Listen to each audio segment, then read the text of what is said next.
Hello everyone, before we begin the episode, I would like to play a quick promo for a new and important true crime podcast from Canada called Thunder Bay. Have a listen.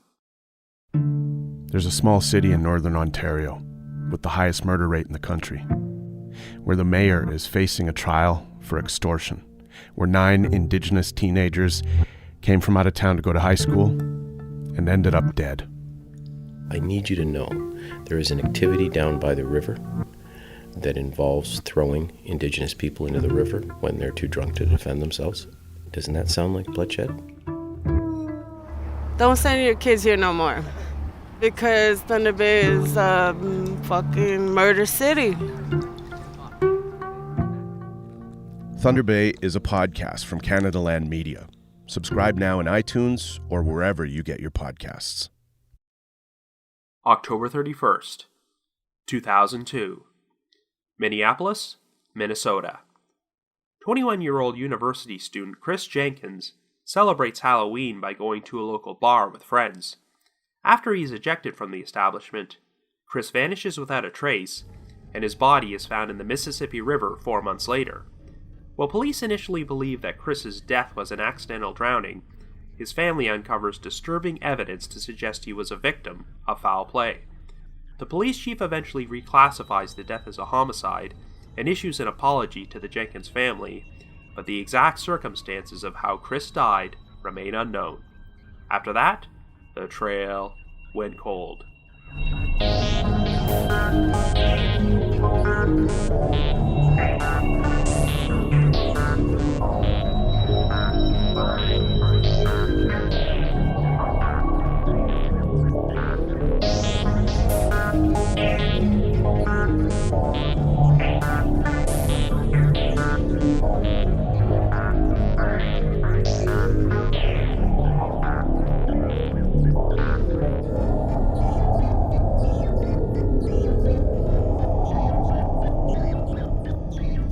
Hello everyone, and welcome to the latest episode of The Trail Went Cold. I'm your host Robin Warder, and today I'll be covering another tragic cold case which occurred on Halloween, the unexplained 2002 death of Chris Jenkins. As you probably know, our show has been spending the month of October covering mysteries which either took place on Halloween or have some sort of Halloween slant to them. At the start of the month, we did an episode about university student Cindy Song, who went out partying on Halloween night, but vanished without a trace after she was dropped off at her apartment. Today, we will be discussing another university student named Chris Jenkins, who also went out partying on Halloween night before he was kicked out of a bar, never returned home, and was found dead in a river months later. At first, the authorities were content to write off his death as a tragic alcohol-fueled accident, or even a suicide, but Chris's family disagreed. You'll find a number of stories out there, just like this one, where a deceased individual's family will dispute law enforcement's official ruling and maintain that their loved one was a victim of foul play. However, this is one of those rare cases where law enforcement eventually changed their mind and came to believe the victim's death really was a homicide after all. Chris's case is still officially unsolved, and there has been speculation that his death might be connected to a phenomenon known as the Smiley face murder theory, but you'll hear my own thoughts on that a little later. However, before we get started, just a quick reminder that The Trail Went Cold is a weekly podcast, which is currently available for download on several platforms, including iTunes, Stitcher, Google Play Music, and we've also recently been added to Spotify. So if you like this podcast, be sure to subscribe to it, and please leave us a rating or review on any of those sites to help spread the word and garner us more exposure. The Trail Went Cold is on Patreon, so if you would like to learn how to support the show, please visit our page at patreon.com/thetrailwentcold. For as little as $1 a month, you can garner access to exclusive rewards, which may include stickers and thank you cards, early access to episodes, and bonus content. So with all that out of the way, let us now explore the unexplained death of Chris Jenkins.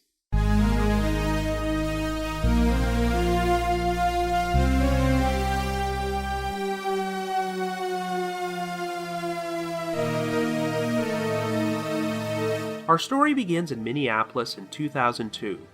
Our central figure is 21-year-old Chris Jenkins, who was originally born in Eden Prairie and is entering his senior year as a student at the University of Minnesota.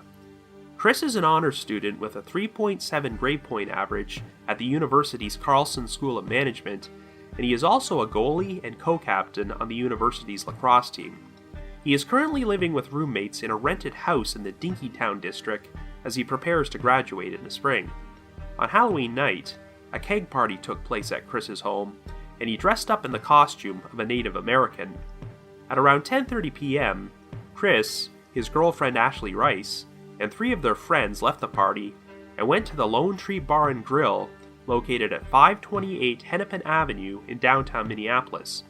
Ashley was an employee of the bar, though she was not on duty that night. Since Chris's costume did not have pockets, he asked Ashley to hold his wallet, cell phone, and keys for him inside her purse. Shortly after midnight on November 1st, Chris was ejected from the bar, though the actual circumstances of how this took place have always remained up for debate. The most commonly accepted story is that a drink was accidentally spilled on Chris's pants, and when the security supervisor noticed this, he assumed that Chris had become so intoxicated that he urinated himself. Chris was promptly removed from the bar, and the bouncer standing by the front door reportedly received a radio communication to, quote-unquote, not let the white guy dressed as an Indian back inside. When this occurred, Chris had become separated from his friends in the bar and cannot inform them about what happened, and unfortunately, his wallet, keys, and cell phone were still inside Ashley's purse. Not only that, but Chris's coat was left behind, and he was now trapped outside in cold, 20-degree temperatures, wearing nothing but his Halloween costume. Since he had been driven there by one of his friends, Chris now had no ride home.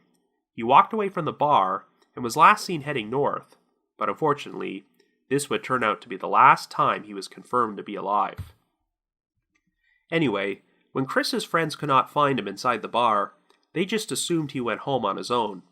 Later that morning, Ashley visited Chris's house to return the items which he'd kept inside her purse, but he wasn't there, and since there was no sign of his Halloween costume, this seemed to indicate that he never returned at all. Word soon reached Chris's parents, Steve and Jan Jenkins, along with his older sister Sarah, that he could not be found. The Jenkins family traveled to Minneapolis and attempted to report him missing, but the Minneapolis Police Department said they could not officially launch a search for him until he was missing for 72 hours. One officer even tried to tell them that Chris had probably gone off on a road trip somewhere and was, quote-unquote, sowing his oats.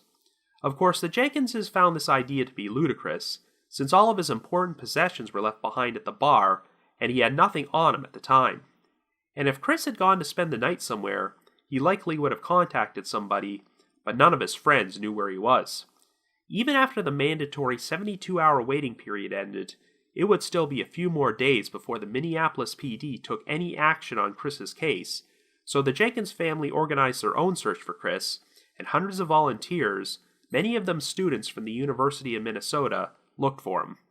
Due to the lack of interest from police, the Jenkinses also hired their own private investigator named Chuck Lesh, who went to interview employees from the Lone Tree Bar and Grill.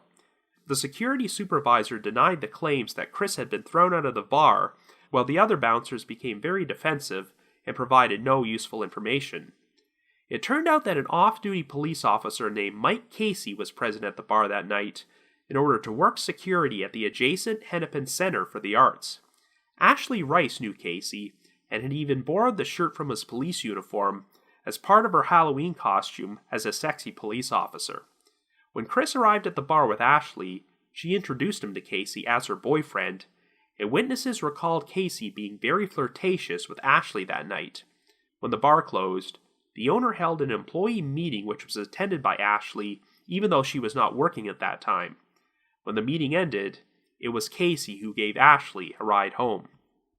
Rumors circulated that it was Casey who asked the security supervisor to eject Chris from the bar, and there was gossip that he wanted Chris out of the picture so he could make the moves on his girlfriend. Chuck Lesh's inquiries into the Lone Tree Bar quickly hit a dead end, as the owner essentially issued a gag order for his employees, instructing them to stick to the story that Chris had walked out of the bar on his own, and to not speak with the police or any private investigators without an attorney who represented the bar. Officer Casey made no attempt to contact the Jenkins family, and was never formally questioned by the Minneapolis PD. According to Chris's parents, the police's response to this was, quote, "He's a married man with children. We don't want to break up a family," end quote. Chuck Lesh would pursue other leads, which included checking the surveillance footage from 2 outside cameras at the Federal Reserve Bank. If Chris had attempted to head back to his house after walking away from the bar, the quickest route would have involved walking across the Hennepin Avenue Bridge. The cameras outside the Federal Reserve Bank pointed directly at the bridge, but there was no sign of Chris at all in any of the surveillance footage from Halloween night or the early morning hours of November 1st.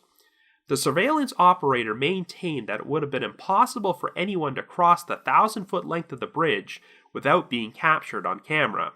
The Jenkins family hired the services of some canine units, and 2 separate bloodhounds would attempt to track Chris's scent from the Lone Tree Bar.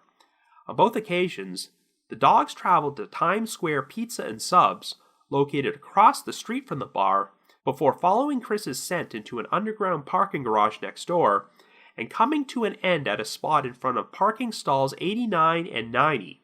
In addition, droplets of blood residue, a piece of red string, and red feather fragments which possibly belonged to the headband of Chris's Native American costume were found in the garage, though this was all apparently dismissed as potential evidence by the Minneapolis PD. It's worth noting that the friend who originally drove Chris to the bar parked their vehicle at another location, so there would have been no reason for Chris to enter the garage on his own. More bloodhound tracking was performed in December of that year, and this time, they followed Chris's scent outside the parking garage and through the downtown area for 4.4 miles before it came to an end at the northbound ramp of Interstate 94. This seemed to indicate that Chris had entered or been forced into a vehicle inside the garage which transported him to another location. Well, one of the garage's attendants claimed that on Halloween night, either stall 89 or 90 was occupied by a vehicle driven by a bouncer from the Lone Tree Bar, though it's unclear which bouncer it was. One of the bloodhounds did a walk-by on this person's vehicle and produced a mild hit for Chris's scent, but for whatever reason, there was no indication that this lead was ever followed up on by law enforcement. It's also worth noting that a weird message was found scrawled on one of Chris's missing posters, which was posted only 2 blocks from the Lone Tree Bar. It read, "Loaded in trunk, paid for by Dollars Green." Chuck Lesh would also speak to multiple witnesses who recalled seeing a group of at least 10 people attacking an unidentified male in front of Times Square Pizza and Subs in the early morning hours after Halloween night. It's unclear if the victim was Chris, but it's been theorized that the attack may have been some sort of gang initiation. While Chris would continue to remain a missing person until after the new year, but there would finally be answers on February 27, 2003, when pedestrians traveling across the 3rd Avenue Bridge reported seeing a male body floating on the east side of the Mississippi River. The body had gotten wedged in the branches of a large tree located next to the Upper St. Anthony Falls Dam. The victim was floating on his back with his arms crossed in front of him, and when he was retrieved, he was discovered to be dressed in a Native American costume and conclusively identified as Chris Jenkins. Even though Chris had been drinking before he disappeared, he was not believed to be overly intoxicated, as his blood alcohol level was only 0.12%. There were also traces of the date rape drug, GHB, in Chris's system, but since GHB is also a substance which can be produced by the body naturally, this did not necessarily mean that Chris was drugged prior to his death. Given the amount of time he was missing, Chris's body had relatively little decomposition. The medical examiner found no signs of foul play, but nothing to suggest he died of natural causes either, so the official cause of death would be listed as undetermined. The tragedy affected the community in a huge way, so for the first time in their history, the University of Minnesota decided to award Chris a posthumous degree. However, while the Minneapolis PD leaned towards Chris's death being an accidental drowning or a suicide, his friends and family disagreed. They immediately discounted the suicide theory because Chris showed no signs of depression and was excitedly preparing for the future, as he already had job interviews lined up after his graduation. There was also some question of how Chris wound up in the river to begin with. Since he had no broken bones or any serious injuries, This seemed to discount the idea of him falling or jumping off either the 3rd Avenue Bridge or the Hennepin Avenue Bridge, which was located approximately 1/4 mile northwest from where Chris's body was found. Believe it or not, one police officer even stated that perhaps Chris had drowned after jumping in the water while attempting to save a duck. Since the Minneapolis PD officially considered the case to be closed, the Jenkins family were forced to conduct their own independent investigation and consulted with renowned forensic pathologist Dr. Michael Baden. Dr. Baden's biggest issue with the accidental drowning theory was that Chris was found with his arms crossed in front of him and had his hands clenched. If one were to fall accidentally into a body of water, their first natural reaction would be to attempt to swim, which is why drowning victims are usually found face down with their arms out towards their sides. Their clothing is usually disheveled, and it's not uncommon for one or more of their shoes to be missing. But this was not the case with Chris or his Halloween costume, as his nylon shirt was tucked into his drawstring pants, and he was still wearing both of his oversized slip-on moccasins. Chris's family also found it unusual that he was found with no bruising on his body. Since he was a lacrosse goalie, it was very common for Chris to get bruises on his legs or forearms, and he had played in 2 games and gone to practice during the days before he vanished. Since these bruises were not present on Chris's body, this led to speculation that he was alive for at least 3 or 4 days after he went missing, allowing enough time for his bruises to heal. Hydrologists from the University of Minnesota's River Lab, who were known for profiling the Mississippi River, were also consulted about this case, and they had a hard time believing that Chris's body could have been in the river the entire time he was missing. While temperatures during Minneapolis winters can often get cold enough to freeze over the Mississippi River, this did not actually occur during the months after Chris went missing, and the first real freeze occurred in late January of 2003. After that, there were 3 separate periods of daytime thawing, with the last one occurring on February 27th, right before Chris was discovered. So if Chris's body had originally gone into the river shortly after he went missing, it likely would have flowed downstream and been seen during those 4 months. The area beneath the 3rd Avenue Bridge was also searched by police and canine units on multiple occasions in November of 2002, and they never saw any sign of Chris. It turned out there were large amounts of snow and ice on Chris's upper body, particularly his right hand, which seemed to indicate that they had been exposed to the elements, and the last day of major precipitation in the area was on February the 3rd. If Chris was already in the water by that point, then his body likely would have been placed there at a different location, possibly after he was already dead. It may have floated downstream for a short period of time before it got caught and frozen to some tree branches and wound up being concealed for weeks after the river froze over. When the river unthawed on February 27th, that's when Chris's body became visible.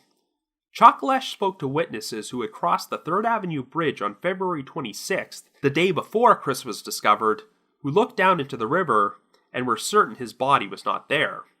On February 27th, another witness who crossed the bridge claimed they saw Chris's body entangled in tree branches about 100 yards away from the spot where he was eventually recovered. She called 911, but it seems likely that before police arrived, the body had floated in the direction of the Upper St. Anthony Falls Dam. When the tree branches got stuck, they prevented Chris from going over the falls. The hydrologists also theorized that Chris's body originally entered the river approximately 1 mile from where he was found. This meant his possible entry point would have been northwest of Hennepin Avenue Bridge, a location Chris had no reason to visit on his own if he was attempting to walk from the bar to his residence on the night he vanished. Another unusual anomaly was the combined weight of Chris's lungs, as it seemed to equal half the weight of one normal, healthy lung.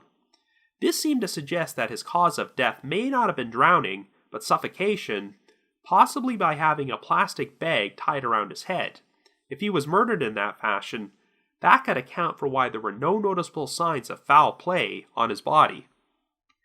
In 2004, Steve and Jan Jenkins had a meeting with the newly appointed Minneapolis Police Chief Bill McManus, who assured them that a new investigation would be launched into Chris's death, but it would only be a month and a half later when Chief McManus sent them a letter informing them that the case was now officially closed. A surprising discovery was made during the spring of 2006. During a review of autopsy photographs, one of the Jenkins's neighbors noticed what appeared to be a clump of hair clutched in Chris's left hand. And sure enough, this hunch turned out to be accurate, as human hair was found sealed in an envelope simply labeled foreign matter in left hand, which is why it had never been tested. DNA testing would eventually determine that the hair did belong to Chris, though there was no explanation for why he was clutching a clump of his own hair in his hand. Anyway, by this point, Bill McManus was no longer Minneapolis police chief, and another man named Tim Dolan had been appointed to the position. The Jenkinses decided to present their findings about Chris's death to Chief Dolan, and this time, the new evidence seemed to make a strong impression, as Dolan ordered the case to be reopened. Later that year, Steve and Jan would be called into a meeting with the medical examiner and 2 officers from the homicide unit, who finally conceded that their son had likely been a victim of foul play. On November 20th, 2006, Chief Dolan held a press conference in which he announced that Chris's death had now been reclassified as a homicide, and he even issued a formal public apology. He stated, quote, "We made an assumption, and because of that assumption, we probably caused pain. Well, I know we caused pain in the Jenkins family. More pain than they had to suffer, and than they already suffered. And for that, for the Minneapolis Police Department, I want to apologize to the Jenkins family." End quote. Steve and Jan accepted their apology, and there would be some new developments in the investigation. Around the same time period, an investigator revealed that there was a suspect/witness in custody in another state on an unrelated charge. Well, it would turn out that a witness had told authorities that they were present when Chris was murdered. According to the witness, an acquaintance of theirs had attempted to rob Chris on Halloween night in 2002 and proceeded to toss him off the Hennepin Avenue Bridge into the Mississippi River. However, there were some major credibility issues with this story. As you'll recall, none of the security cameras at the Federal Reserve Bank captured footage of Chris walking onto this bridge on the night he went missing.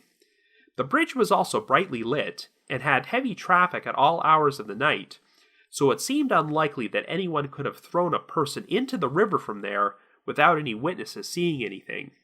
If that wasn't enough, the bridge also had a high safety railing along with a steel support beam and vertical metal cables. If Chris had been thrown over the railing, he certainly would have hit the beam and the cables on the way down, but he had no injuries on his body. In July of 2007, the Hennepin County District Attorney's Office announced that they had been approached by the Minneapolis PD about filing charges against a suspect for Chris's murder. They ultimately declined to do so, but would not provide any further details. In 2009, Jan Jenkins published a book titled Footprints of Courage, which celebrated Chris's life, but also expressed the family's frustration at having his death ignored by the Minneapolis PD for 4 years. While Jan greatly admired Chief Dolan's attempts to make things right, she also found herself dissatisfied with the lack of progress from investigators since Chris's case was reopened. Earlier this past year, the case was featured on an episode of the true crime investigation discovery series, Breaking Homicide, which revealed some new pieces of information. For starters, on the same night Chris disappeared, 2 men nearly got into an altercation at the Lone Tree Bar because one of the men had walked in off the street and was attempting to hit on the other's girlfriend. Chris apparently intervened and attempted to play peacemaker in order to get both sides to cool down. A fight never wound up taking place, but it's unclear if this incident played any role in Chris getting ejected from the bar.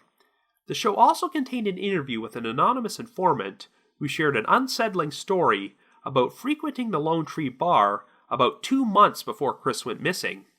This man had contacted the Jenkins family 15 years earlier, but this was the first time he was willing to go on the record. The informant claimed that he ordered a drink at the bar, which he thought tasted weird, so he decided to go outside to get some air. However, as he was walking, he could feel himself losing his senses, and then remembered 2 bouncers grabbing him and removing him from the bar to take him towards a parked vehicle outside. The informant was able to pull out his phone and contact one of his friends inside the bar, who quickly showed up and intervened before he could be placed in the vehicle. The informant now suspected that someone had drugged his drink with GHB, and that this was an attempted abduction. But the biggest revelation on the show involved a convicted murderer named Jeremy Alford. In 2005, Jeremy and his younger brother, Luis Alford, were both charged with the murder of a man named Douglas Miller. They were both sharing a mobile home with Miller in New Brighton, Minnesota, and were about to be evicted before they proceeded to stab and bludgeon Miller to death. The brothers were captured in their home state of Iowa the following day. Jeremy eventually pleaded guilty to first-degree murder and received a life sentence, while Luis was found guilty of second-degree murder and received a 25-year sentence. Anyway, Jeremy Alford would tell the FBI that he was involved with a gang of killers known as the Dealers of Death, who had murdered between 30 to 40 people, and his right-hand man was a guy nicknamed Smiley, with a Z. A female informant supposedly told police that Alford had bragged about murdering Chris Jenkins, and Alford apparently did divulge some information which suggested that he had inside knowledge about what happened. On the Breaking Homicide episode, another anonymous informant, who was apparently a former member of local law enforcement, claimed that Alford and his crew were regular patrons of the Lone Tree Bar and may have been there on the same night as Chris's disappearance and gotten into a scuffle with him. When contacted to inquire about potential involvement in Chris's case, Alford simply responded, quote, "I really don't want to talk about any crime I haven't been charged with or convicted of," end quote. Thus far, there is no conclusive evidence to implicate Alford, and the death of Chris Jenkins remains unsolved. So I guess you could say, the trail went cold.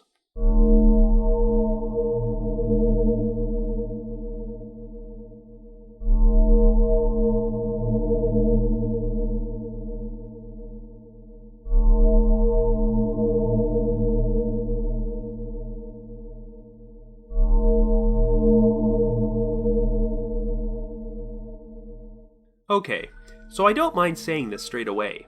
I am really not sure what to make of this case. On the surface, if you don't delve too deeply into this story, it would be easy to assume that Chris's death was nothing more than a tragic accident and that he somehow fell into the river while attempting to walk home. The condition of his body seems to go against him having fallen from a bridge, but one theory I've seen pushed forward is that perhaps Chris walked down to the edge of the river somewhere in order to relieve himself, but accidentally fell in. Of course, even if there was no foul play, you could still argue that the bouncers from the Lone Tree Bar and Grill, which is no longer in business in case you were wondering, were guilty of negligence because they tossed Chris outside on a cold winter night without even allowing him to retrieve his coat, wallet, cell phone, and keys. It doesn't sound like Chris actually did anything to justify being ejected, so you can understand his family's frustration. I just mentioned this case's recent appearance on the TV series Breaking Homicide. In case you've never watched it, it's co-hosted by police detective Derek Levasseur and forensic psychologist Chris Mohandy. What's interesting is that while Levasseur firmly believed that Chris was a victim of foul play, Mohandy still leaned towards his death being an accident. Former Minneapolis Police Chief Tim Dolan was also interviewed on the episode, and he actually stated that while he did have the case reclassified as a homicide, at this particular point in time, he felt that the percentage of likelihood of Chris's death being a homicide was 50%, accident around 30%, and suicide 20% or less. However, it cannot be underestimated just how uncommon it is for law enforcement to change their mind like that. Like I stated in the intro, I have seen countless cases like this on shows like Unsolved Mysteries, where a victim's death will officially be ruled to be a suicide or an accident, but their family is convinced it was foul play. They'll subsequently hire their own independent investigator to review all the evidence and concur with their assessment that it was murder, but in spite of this, nothing ever changes. But here, a big city police chief had the death reclassified as a homicide, ordered the investigation to be reopened, and made a formal public apology to the Jenkins family. That type of situation is pretty rare and demonstrates to me that the new evidence pointing towards foul play must have been fairly convincing, even if Dolan has now confirmed that he can't say with 100% certainty that it was murder. I've never believed for a second that Chris's death was a suicide, and while one can't completely discount the possibility of an accident, You would have to come up with explanations to account for a number of odd things which don't make much sense. At the very least, someone else has to be directly involved with what happened to Chris, and I suppose it's now time to address the major elephant in the room in regards to this case. So let's talk about the smiley face murder theory, which has been heavily discussed in true crime circles these past 2 decades. In case you're not familiar with it, this theory was originally dreamed up by 2 retired New York City police detectives, Kevin Gannon and Anthony Duarte. They started to notice a disturbing pattern in the deaths of a number of young men who were found dead in bodies of water throughout New York and the Midwestern United States during the late 1990s and early 2000s. The 2 detectives looked into at least 45 of these deaths, which involved college-aged males who would go out to a bar or a party, get intoxicated before they left, and eventually turn up dead in a body of water. Even though the majority of these deaths could be written off as accidental drownings, Gannon and Duarte believe these young men may have been the victims of a serial killer or a group of killers. The cases would be linked together because graffiti of a smiley face was apparently discovered in close proximity to where a number of these victims' bodies were found. This is how the smiley face murder theory was launched, and the alleged perpetrator or perpetrators have been classified as the smiley face killer or the smiley face gang. Now, since Chris Jenkins was a college-aged male who was found dead in a body of water under suspicious circumstances after drinking at a bar, you will often see his name featured on lists of potential smiley face victims. At the time Chris disappeared, he was one of 4 separate college students from Minnesota and Wisconsin who went missing during one 11-day period after leaving a bar or a party. One of these students was actually a female named Erica Dahlquist, but her remains were found and her killer was eventually charged with her murder. The other 2 students were males. One of them, Michael Knoll, was found in a lake in a probable accidental drowning, while the other, Joshua Guimont, has still never been found. Of course, the Jenkins family expressed frustration that law enforcement devoted all their resources attempting to search for those other 3 missing students, while the Minneapolis PD did nothing to find Chris.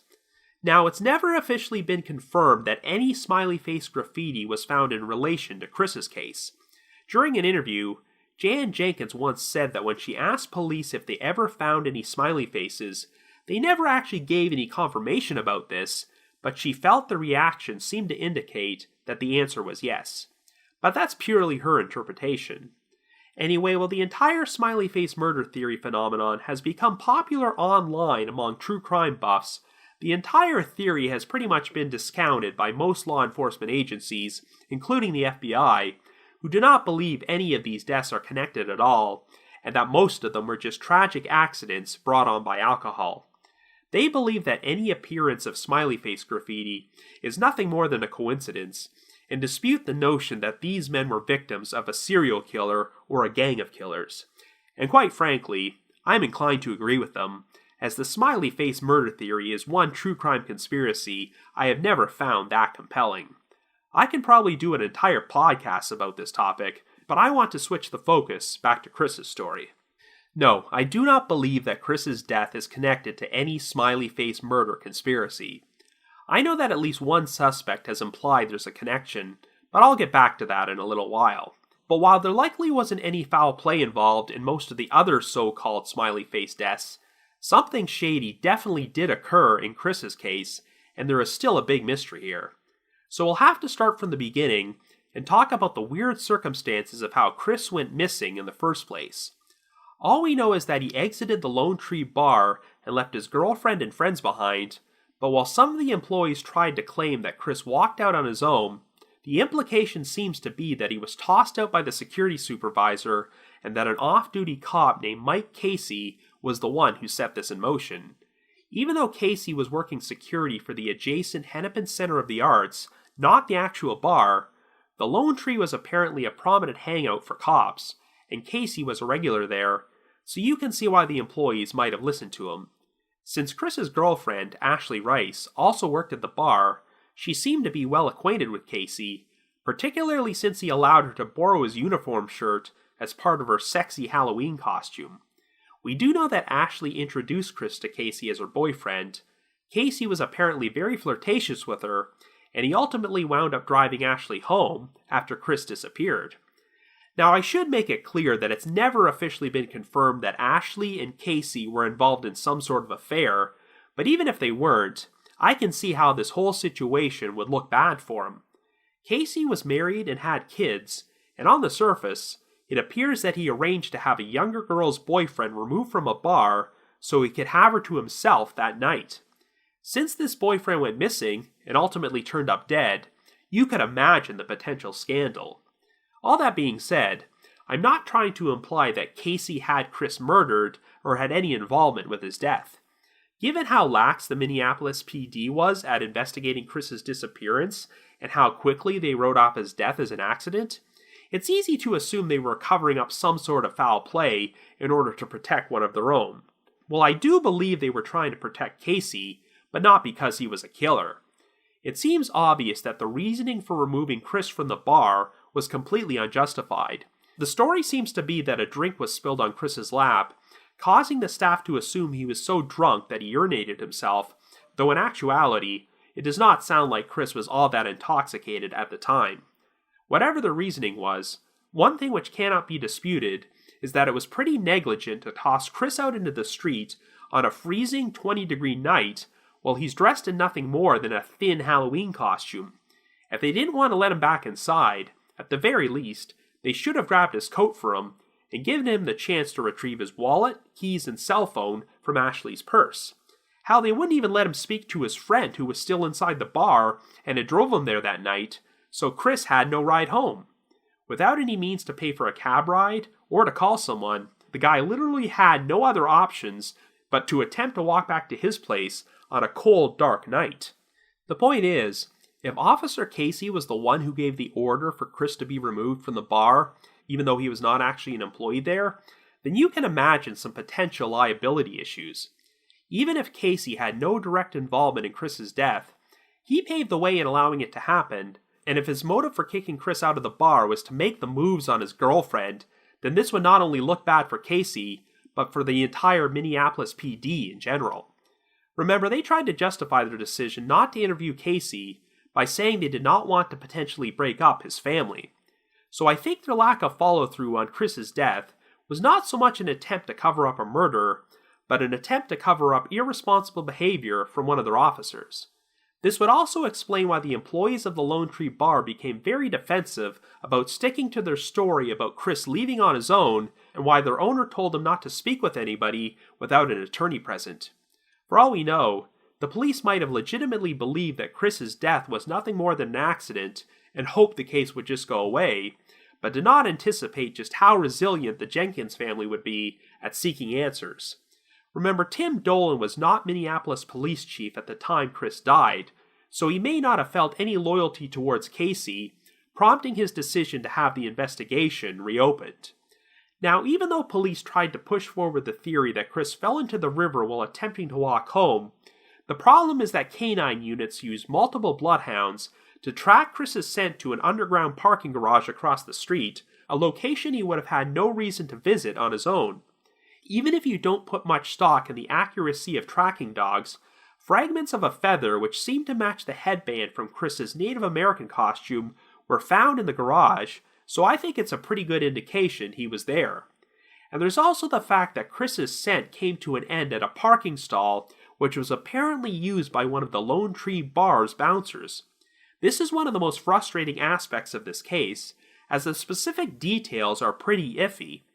The only source I've seen for this claim about the parking stall is the book Case Studies in Drowning Forensics, which is co-authored by one of the Smiley Face detectives, Kevin Gannon, and criminology professor D. Lee Gilbertson, who devote an entire chapter to Chris's case.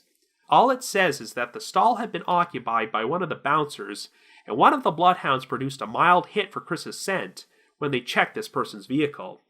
But it's never been made clear which bouncer they're referring to, and if they were directly involved with Chris's removal from the bar. As far as eyewitness accounts go, Chris was seen heading north when he walked away from the bar, and as far as I could tell, he was not being followed by any of the bouncers, so I'm just not sure what circumstances would lead to him winding up at that particular stall across the street. The bloodhounds also followed Chris's scent through the downtown area before it came to an end at the northbound ramp of Interstate 94, but if Chris wound up in a vehicle traveling in that direction, who was driving and where were they going? Now, I mentioned that the recent Breaking Homicide episode shared two pieces of information about the Lone Tree Bar, which I hadn't heard before. Number one, shortly before he left, Chris apparently interjected in an altercation between two men, one of whom was angry that some creepy guy who walked in off the street was hitting on his girlfriend. All Chris did was play the role of peacekeeper and prevent a fight from taking place, but if he left the bar, the creepy guy may have been bitter that Chris interfered, so he could have followed him down the street and eventually caused his death. I'm not sure if Chris's removal from the bar was related to his involvement in the altercation, but since he was left stranded alone outside, this may have provided an opening for someone to go after him. And our second piece of new information involves the anonymous informant who came forward and agreed to be interviewed in the episode. As you recall, he shared a story about having his drink laced with GHB at the Lone Tree Bar 2 months before Chris's disappearance, which led to him being taken outside by two of the bouncers and nearly abducted in a vehicle. Since traces of GHB were found in Chris's body, you could easily assume that someone laced his drink with the drug, and shortly after Chris left the bar, he passed out, allowing someone to take advantage of the opportunity and abduct him. But I don't know. This informant's story sounds like it falls into the Smiley face murders conspiracy theory territory. Is he trying to imply that there's a gang of people who like to lace young men's drinks with GHB and use this as an opportunity to abduct them from crowded bars, and then they murder these victims, toss their bodies into the water, and leave smiley face graffiti behind as their calling card? I mean, I know there are predators who visit bars and attempt to take advantage of patrons by lacing their drinks with date rape drugs, but an organized conspiracy in which multiple people attempt to abduct someone from a public place in a vehicle sounds a bit over the top, and I have my doubts that's what happened to Chris. Besides, even though traces of GHB were found in his system, the body can generate the substance naturally after death. On the Breaking Homicide episode, they actually consulted with the renowned forensic pathologist Dr. Cyril Wecht. In case you've never heard of him, Dr. Wecht is considered to be one of the top figures in his field and has consulted on thousands of cases. After reviewing the evidence, Wecht concluded that the amount of GHB in Chris's system was consistent with having been generated by his body, and he did not believe that Chris was drugged prior to his death. Now, we have one additional lead from the Lone Tree Bar, and that's the eyewitnesses who allegedly saw a group of 10 or more people attacking an unidentified person in front of the pizza joint across the street. This pizza place was located right next to the parking garage, so if the person being attacked was Chris, they could have taken him into the garage against his will and subsequently driven him away in a vehicle which was parked in stalls 89 or 90. Droplets of blood residue were also apparently found near those stalls, which would support the idea of someone being violently attacked. One theory which has been pushed around is that the alleged attack could have been a gang initiation and that Chris was targeted at random and was simply in the wrong place at the wrong time. However, while I can certainly believe that a gang might attack a random innocent victim in the street as some sort of initiation, I'm not sure they would go to the trouble of loading the victim into a vehicle, driving away from the scene, and disposing of their body. In situations like that, I'd assume that gangs would prefer to leave their beating victims on display in public in order to send a message. But if this beating actually took place, and the victim was Chris, and the perpetrators were not members of a gang, then this provides a logical explanation for how he wound up in the parking garage and was ultimately abducted. Of course, this does not explain why 10 or more people would decide to gang up on Chris. Unfortunately, it doesn't look like it's ever been specified which time this alleged attack took place, and if it occurred shortly after Chris left the bar. If it occurred while the bar was still open, and the staff was working inside, then I think this would discount people like Officer Casey and the bouncers from being involved. However, the biggest issue with believing that Chris was the victim of this violent attack is that there were no noticeable signs of foul play or bruising on his body. Remember, the Jenkins family specifically cited the lack of bruising as evidence to support their theory that Chris was still alive for days after he went missing, as he had recently sustained bruises while playing lacrosse. If he was held captive for a while, then this would have given the bruises time to heal. So unless Chris was severely beaten and subsequently kept alive somewhere while his injuries healed, I think there should have been more evidence on his body if he was violently attacked by 10 people. But now we're going to discuss the part of this story which causes the most confusion. When exactly did Chris's body enter the Mississippi River? It sounds like many people are skeptical that he could have remained in the water undiscovered for nearly 4 straight months. This is why his family suspects he was alive and held captive for an extended period of time before he was killed. Since Chris's lungs seem to weigh a lot less than normal for a deceased individual with healthy lungs, they have ascribed to the theory that he was slowly suffocated to death, possibly with a plastic bag over his head. Whoever was responsible placed Chris's body in the Mississippi at an unknown location before it floated down to the upper St. Anthony Falls Dam and was finally discovered. I have to admit that trying to figure out what actually happened here is pretty difficult. One thing I'm pretty certain about is that due to the lack of broken bones or serious injuries, it's very unlikely that Chris wound up in the river after falling or being tossed off one of the bridges in the area. This leads credence to the idea that someone placed Chris in the water after he was already dead, which would explain why he was found with his arms crossed in front of him.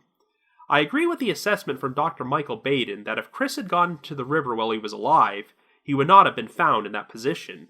His shirt probably wouldn't have still been tucked in, and he likely would have lost his slip-on moccasins.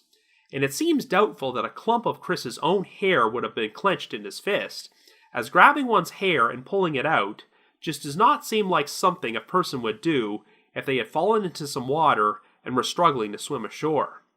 However, the analysis from the hydrologists at the University of Minnesota only adds more confusion to the case, as they found it most likely that Chris's body had to have entered the river sometime in early February of 2003 and floated to the dam after the thaw on the 27th. But if that's the case, where was Chris during the preceding 3 months? Was he really being kept alive somewhere all that time? Well, on the aforementioned Breaking Homicide episode, they came up with a potential theory to account for this. Minneapolis has a parcel of land known as Nicollet Island, which is located in the middle of the Mississippi River underneath the Hennepin Avenue Bridge, and a short distance northwest from the location where Chris's body was found. The island was searched on multiple occasions during the time period he was missing, and while bloodhounds did detect his scent, they never found anything. Nicollet Island is easily accessible by road from the mainland, and the northeast section of the island has a series of underground utility tunnels which people have been known to hang out in, and one of them is known as Satan's Cave. It earned that name because there are images of demons and Satan carved into the walls, so I don't want you to think I'm trying to imply that Chris was taken down there and sacrificed as some sort of satanic ritual or something. However, it is a place one might be inclined to hang out and party in on Halloween night if they were feeling adventurous. What's interesting is that these tunnels contain shafts filled with water which can flow into the Mississippi River. If, for whatever reason, Chris's body wound up in one of those shafts, it could have remained underwater and been relatively well preserved for around 3 months or so until it eventually floated into the river. If this occurred at a time when the Mississippi froze over, this would explain why the body was in the river for weeks before it floated downstream and eventually arrived at the upper St. Anthony Falls Dam, where it was discovered on February 27th. This is a very intriguing theory, which would account for Chris's whereabouts during that 4-month period and would explain why search teams never found anything on Nicollet Island, as well as the odd discrepancies with Chris's body. And even if Chris's body wasn't in the caves, it could have been submerged in the water somewhere around the island for months without being discovered. But of course, what this doesn't account for is how Chris would have wound up on Nicollet Island to begin with. Since he didn't have a ride home, perhaps Chris got into a vehicle with someone who convinced him that Satan's Cave would be a cool place to hang out and party, and drove him there. His death may have been nothing more than an accident which was covered up. Of course, if you're a conspiracy theorist, you could assume that Chris was attacked and abducted by the Smiley Face gang after he left the Lone Tree Bar, and they thought it would be cool to kill him inside a place called Satan's Cave. So I think now would be an appropriate time to talk about Jeremy Alford as a potential suspect. As you recall, Alfred claimed he was part of a gang called the Dealers of Death, which was responsible for the murders of around 30 to 40 people, and his right-hand man was nicknamed Smiley. That sounds pretty absurd, but believe it or not, it turns out that Smiley is actually a real person who was questioned by the New Brighton Police Department after Jeremy Alford was charged with the murder of Douglas Miller. Smiley's real name has never been disclosed, but he was apparently on antipsychotic medication at the time and living in a tent by the river. I mentioned earlier that the Hennepin County District Attorney's Office had declined to file charges against a suspect for Chris's murder in 2007, and I have a feeling that this suspect was Alford. All investigators would say about the suspect that he was in custody in another state on an unrelated charge, but even though Alford murdered Douglas Miller in Minnesota, he was actually arrested for the crime in Iowa before he was extradited. I've also deduced that the witness who claimed he saw an acquaintance throw Chris off the Hennepin Avenue Bridge was probably Smiley. But in addition to all the credibility issues with this story I mentioned earlier, Smiley also apparently said that the victim's name was Andrew, not Chris. If the only evidence they had against Alford was Smiley's eyewitness testimony, then I can see why they declined to file charges against him. Another thing which has caused speculation that Alford might be involved in Chris's death are issues with his alibi on Halloween night in 2002. Alford's sister claimed that he was supposed to go trick-or-treating with her and never showed up, though Alford's girlfriend at the time claimed that he was with her that night. But there have been rumors that Alford was at the Lone Tree Bar and may have crossed paths with Chris, so what if Alford was the creepy guy who was involved in the altercation that Chris allegedly averted? This could have prompted Alford, along with some possible accomplices, to follow Chris outside and attack him before taking him away from the scene, murdering him, and disposing of his body. Well, here's my issue with the theory that Alford is the perpetrator. Just read up on the details about the Douglas Miller murder.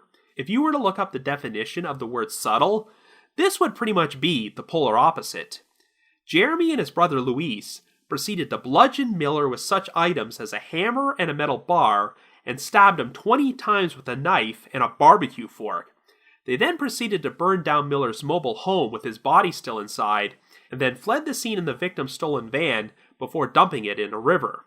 The crime was so brazen that it should come as no surprise that the Alford brothers were arrested the very next day. Now compare that with Chris Jenkins' death. He was found with no signs of trauma or violence on his body, which is why it was so easy to assume he might have been the victim of an accidental drowning. In fact, the entire genesis of the smiley face murder theory is that the perpetrators go to the trouble of making their victims' deaths look like drowning by leaving behind no noticeable signs of foul play. So if you believe that Jeremy Alford was a member of the Smiley Face gang, then this would mean he spent years participating in these very meticulous and carefully planned murders, but then wound up getting caught because he decided to kill Douglas Miller in the most brutal, unsubtle fashion possible. One issue I've always had with these claims that Alford and his crew were regulars at the Lone Tree Bar is that Alford would have only been 19 years old on Halloween night in 2002, and the legal drinking age in Minnesota is 21. Of course, that doesn't completely discount the idea of Alford being in the bar at the same time Chris went missing, as it's possible he was a regular because the bar was pretty loose about serving alcohol to underage people, or he might have carried around a fake ID. But I'm still pretty skeptical. Now, Alford did apparently divulge some inside information about Chris's death, which was not public knowledge at the time, so I won't completely rule out the possibility of him being responsible. But while Alford has never directly denied any involvement in Chris's death, he's also a braggart serving a life sentence who has nothing left to lose, so I can see why he might be inclined to string people along. I've also discounted the idea of Chris being a victim of the Smiley Face Killer or the Smiley Face Gang, and I haven't hesitated to express my skepticism about the entire theory, but herein lies the problem. If Chris was not murdered by Jeremy Alford or a gang of killers, then what did happen to him? In most of these other so-called smiley face murders, you can come up with a logical explanation to explain the victim's death, and it usually boils down to nothing more than an intoxicated young person accidentally falling into a body of water. But Chris's case is nowhere near that simple, and it's clear that something very odd did happen to him. I do think there's enough evidence to suggest foul play, but trying to figure out when and where Chris was actually killed is a real head-scratcher. This is one unsolved case where we have a lot of different pieces to the puzzle, but they just don't quite fit together. I think the full story is some sort of strange anomaly. A number of people showed poor judgment by having Chris kicked out of a bar, and everyone went the extra mile to try and cover their asses after he went missing and turned up dead, which looked incredibly suspicious. However, the actual circumstances of Chris's death may have had nothing to do at all with the events which took place inside the bar, and it was just a tragic coincidence where Chris wound up crossing paths with a person or persons who did him harm while he was trying to find his way home. Whatever happened, the Minneapolis Police Department really did a piss-poor job at handling Chris's case, and it's a shame that it would be 4 years before there was a proper investigation. Sadly, even though Chris's death was reclassified as a homicide, and the Jenkins family received a formal apology, it doesn't seem like there's been much progress with uncovering the truth. This is one case where I can't really come up with a concrete theory for what happened, but I'm inclined to think that Chris met with foul play shortly after leaving the bar, and that his body was concealed somewhere for months before it was discovered in the Mississippi River. When Chris originally vanished, the slogan on his missing poster was, "Someone knows something," which, as you might know, also happens to be the title of a very popular Canadian true crime podcast. But I think that slogan does ring true, because regardless of whether Chris's death was murder or an accident, there has to be someone who knows something about what actually happened to him. So if you happen to have any information on the unsolved death of Chris Jenkins, please call the Minneapolis Homicide Unit at 612-692-TIPS. That's 612-692-8477. But if you just have your own thoughts about what happened, feel free to leave me a comment or send me an email at robin.warder@icloud.com. That's robin.warder@icloud.com. Another reminder that The Trail Went Cold is on Patreon, so please visit patreon.com/thetrailwentcold to learn how you can support our podcast and become eligible for some pretty neat rewards. We've released some exclusive bonus episodes for our donors in tiers 2 and 3, and this month, we've got a special Halloween-themed bonus episode with supernatural overtones about the case of Teresita Basa. It's a real-life story about a murder victim whose ghost allegedly returned from the dead to name her killer. So to learn more information, feel free to visit our Patreon page. I would like to send out a special thanks to our latest listeners who have signed up to support us on Patreon, and they are Linda D., Hannah H., Amanda B., Eamon R., Mark M., and last but not least, John Lorden from the great YouTube series Brain Scratch. That's pretty awesome, and incidentally, Brain Scratch just happened to release their own episode about the Chris Jenkins case a few days ago, so be sure to check it out. And I'd also like to give a shout out to more patrons who have signed up with us since we initially launched on Patreon 6 months ago, and once again, I'll be thanking you all in increments of 20.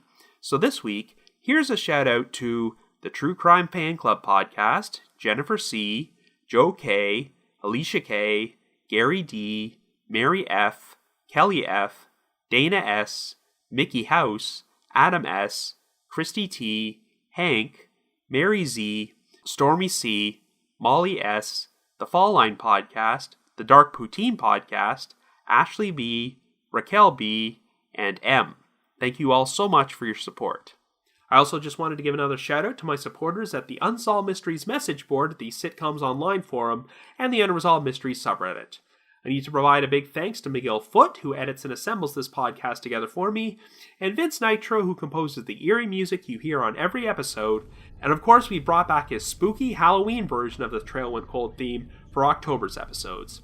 If you haven't already, you can like us on Facebook, follow us on Twitter, or leave us a rating or review on iTunes, Stitcher, Google Play Music, or Spotify. So as you might have guessed, next week is October the 31st, so join us then for our special Halloween episode of The Trail Went Cold.